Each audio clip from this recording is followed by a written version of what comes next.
इंडिया.com के ताहिर कुरैशी लिखते हैं कि सऊदी अरेबिया और जॉर्डन ये दोनों देश इजराइल की मदद कर रहे हैं और ये दोनों देश यूएस और मुस्लिम कंट्रीज में बैलेंस बनाना चाह रहे हैं। इसीलिए सऊदी अरेबिया सीक्रेटली अपने एयर स्पेस को यूज करने दे रहा है इजराइल को, यूएस की मदद कर रहा है नदन इजराइल में। और जॉर्डन ने तो ऑफिशियली कबूला है कि जॉर्डन ने ईरानियन मिसाइल्स को मार गिराया जो ईरानियन मिसाइल्स इजराइल की टेरिटरी को हिट करने जा रहे थे। जब जॉर्डन से ये पूछा जाता है कि आपने तो इजराइल का समर्थन नहीं किया था, इजराइल का कंडेम करा था, लेकिन फिर आप ऐसा क्यों कर रहे हो, तो जॉर्डन ये बहाना देता है कि अगर ईरानियन मिसाइल्स को हम लोग अपने एयर स्पेस में हिट नहीं करते तो हो सकता है कि ईरानियन मिसाइल्स जॉर्डन की धरती पर गिर जाता और जॉर्डन में तबाही मचाता। जॉर्डन एक मुस्लिम राष्ट्र है। इस OneIndia.com के ताहिर कुरैशी के इस आर्टिकल के अनुसार सऊदी अरेबिया तो अपनी जमीन को सर्विलांस के लिए भी इजराइल को प्रोवाइड करवा रही है, अपने एयर स्पेस को इजराइल को यूज करने दे रही है ताकि इजराइल सऊदी अरेबिया के एयर स्पेस में जाकर ईरानियन ड्रोन्स को शूट करे। अगर बात इराक की जाए तो इराक के भीतर यूएस के बहुत सारे मिलिट्री बेसेस हैं और इराक को भी यूएस एड मिलता है, लेकिन इराक के भीतर बहुत सारे ऐसे ईरान बैक्ड मिलिटियाज यानी कि ईरान बैक्ड संगठन है जैसे कि हिजबुल्लाह वगैरह। तो इराक को बहुत ही बैलेंस स्टेप रखना पड़ता है। ईरान ने यूएस के इस स्ट्राइक की निंदा करी है, लेकिन निंदा करते ही वॉशिंगटन का बैकलिश का सामना भी करना पड़ा। ओमान को तो अपने तेल बेचने हैं और ओमान शुरू से ही यूएस और ईरान के बीच में एक मीडिएटर का काम करता आया है और कई बार इसने इच्छा जताई है कि यूएस और ईरान का कॉम्प्रोमाइज करवाया जाए। तो ओमान भी खुलकर कुछ कह नहीं पा रहा। कतर भी ठहरा बिजनेस वाला मुल्क, इसको भी तेल बेचने हैं और इसके भीतर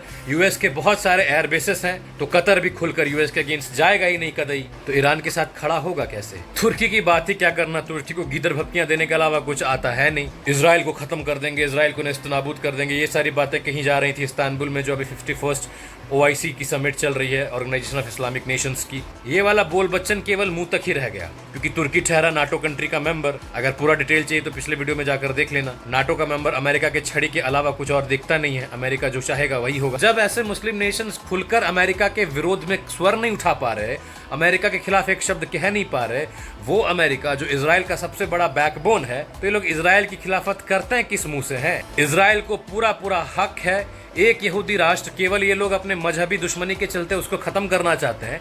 एक यहूदी राष्ट्र अकेला बीच में पड़ा, इनका आक्रमण झेले, क्यों झेले आखिर वो? आपको उस पर आक्रमण करना क्यों है? आपको इजराइल को समाप्त करना है क्योंकि इजराइल एक यहूदी राष्ट्र है, लेकिन आपको यूएस से अपने रिश्ते बनाकर रखने हैं क्योंकि यूएस जब चाहे आपको पेल सकता है। हो सकता है ईरान को इसलिए भी हेल्प ना मिले क्योंकि ये एक शिया मुस्लिम राष्ट्र है। दोस्तों, जब तक ये युद्ध ईरान वर्सेस इजराइल था तब तक ठीक था, लेकिन यूएस की एंट्री ने इस युद्ध को खराब कर दिया क्योंकि यूएस एक ऐसा मुल्क है जो किसी का अपना सगा है नहीं। इजराइल के साथ हमारी पूरी संवेदनाएं है, इजराइल के साथ हमारा हमेशा से समर्थन रहा है और रहेगा। यूएस के साथ नहीं रहा और यूएस के साथ रहेगा भी नहीं।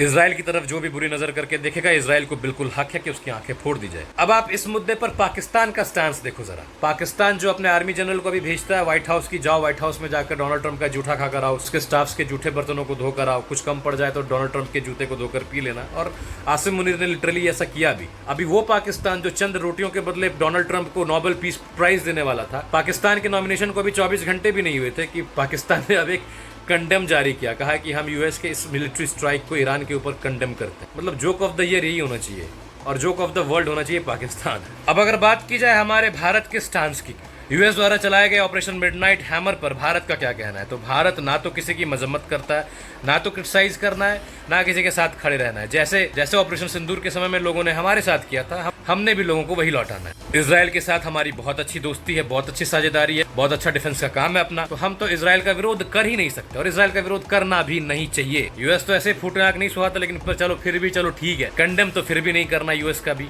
और ईरान के चाबहार पोर्ट से भी अपने व्यापारिक संबंध है, तो हम ईरान को भी क्यों ही कंडेम करें। हाँ, लेकिन एक बात याद रखना कि कश्मीर के इशू में ईरान हमेशा से हमारा विरोध करता है। हम ईरान के खिलाफ कभी नहीं कहते, लेकिन ईरान हमारे खिलाफ कहता है। आयतुल्लाह खamenei ट्वीट करता है कि कश्मीर में मुसलमानों को जस्टिस मिले, कश्मीर को लेकर वो अपना अलग रवैया रखता है। तो अगर एट दिस मोमेंट अगर किसी को ये बुरा लगता भी है कि ईरान पर इतना शक्तिशाली देश अमेरिका डायरेक्ट आकर वार कर दे रहा है, एज अ ह्यूमन हो सकता है कि किसी को बुरा लग जाए, लेकिन as an Indian, as a भारतवासी फर्क नहीं पड़ना चाहिए। और यही रवैया रहा हमारे भारत का भी, भारत सरकार का भी। मिनिस्ट्री ऑफ एक्सटर्नल अफेयर्स ने किसी को क्रिटिसाइज नहीं किया, बल्कि ये कहा कि शांति जल्दी से जल्दी प्रशस्त हो जाए और डी एस्केलेट हो जो सिचुएशन बनी है, और यही होना भी चाहिए। हंसी तो मुझे OIC के इस समिट में की गई बातों पर आ रहा है, जिन समिट में ये बातें की गई थी कि इजराइल को कोई हक नहीं है ईरान के खिलाफत करने का। पाकिस्तान का इशाक डार, जो पाकिस्तान का फॉरेन मिनिस्टर है, वो ईरान के डिफेंस मिनिस्टर के जस्ट बगल में बैठा हुआ था। बगल में बैठकर ये बातें कर रहा था कि इजराइल को कोई हक नहीं है, इजराइल का हम विरोध करते हैं, आपका साथ देंगे, आपके समर्थन में सारा मुस्लिम राष्ट्र खड़ा है। कहाँ है सारे मुस्लिम राष्ट्र? 22 सिग्नेटरी हैं, 22 लोगों ने हस्ताक्षर किए हैं कि इसराइल के खिलाफ खड़े हैं सख्ती से। कहाँ गए वो लोग?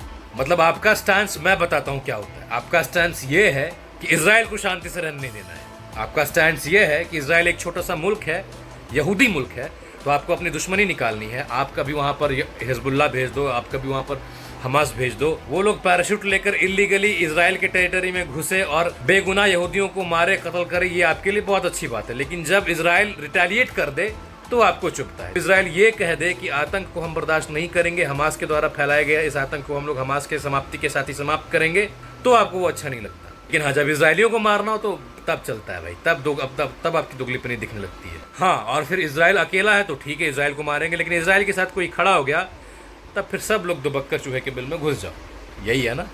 मेरे भाइयों की राय इसमें क्या है, कमेंट बॉक्स पर जरूर रखना। राम राम।